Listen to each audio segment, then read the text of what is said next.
সব পক্ষের সাথে আলোচনার পর গণমাধ্যম সংস্কার কমিশন করা হবে, আর বেতন ভাতা নিয়ে গণমাধ্যম কর্মীদের সাথে দাসসুলভ আচরণের কোনো সুযোগ রাখা হবে না।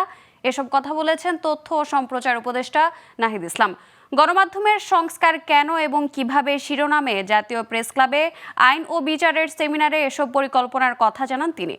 সেমিনারে বিশিষ্টজনরা বলেছেন, গণমাধ্যম কর্মীরা নিজেরা জেগে না উঠলে, অধিকারের বিষয়ে সচেতন না হলে মুক্ত স্বাধীন গণমাধ্যম প্রতিষ্ঠা সম্ভব নয়।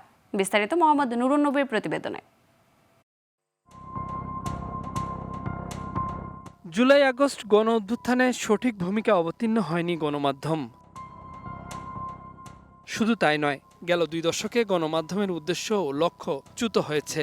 স্বৈরাচারের বেঁধে দেওয়া এজেন্ডা আর সুবিধাবাদীদের উদ্দেশ্য পূরণ করেছে। সেখানে উপেক্ষিত থেকেছে সাধারণ মানুষের অধিকার ও প্রাপ্তির কথা।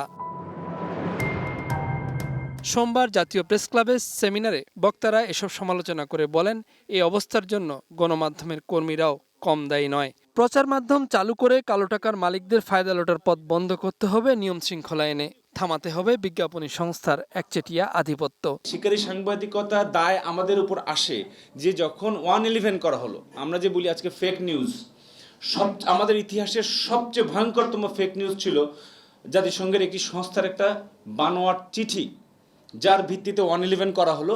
কোনো মিডিয়া বলল না যে এটা ফেক। সাংবাদিক নেতা ও সাংবাদিক ইউনিয়নগুলো বিভক্তি এনেছে সাংবাদিকতায়। পদে পদে বঞ্চিত করা হয়েছে সাধারণ গণমাধ্যম কর্মীদের। আপনারা মিডিয়া ফ্রিডমটাকে ইনস্টিটিউশনালাইজ করেন, যাতে আর একটা পলিটিক্যাল গভর্নমেন্ট আসলে যেই সমস্যাটা আমরা আগে ফেস করেছি সেই সমস্যাটা যাতে আমরা ফেস না করি। আমাদের অ্যাক্টিভিজমটা বাড়াতে হবে। ট্র্যাডিশনাল যে অ্যাক্টিভিজমের যে জায়গাগুলো সেগুলো ফেল করেছে।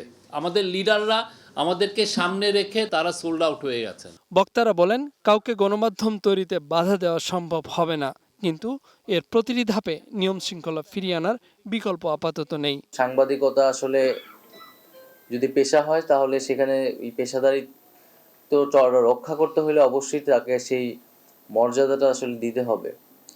এখানে মানে দাসসুলভ আচরণ করার আসলে কোনো সুযোগ নেই। বিভিন্ন পক্ষের সাথে ওই বসাটা এখনো কমপ্লিট হয়নি, তো সকল পক্ষের সাথে বসে তাদের একটা পরামর্শ নিয়ে আমরা এই সংস্কার কমিশনটা আসলে ঘোষণা করতে চাচ্ছি। অতীতে যা হবার হয়েছে, সব অংশীজনদের মতামত নিয়ে ভবিষ্যতে গণমাধ্যমের শক্ত অবস্থান ফিরিয়ে আনার উদ্যোগ নেওয়া হবে বলেও জানান তথ্য উপদেষ্টা।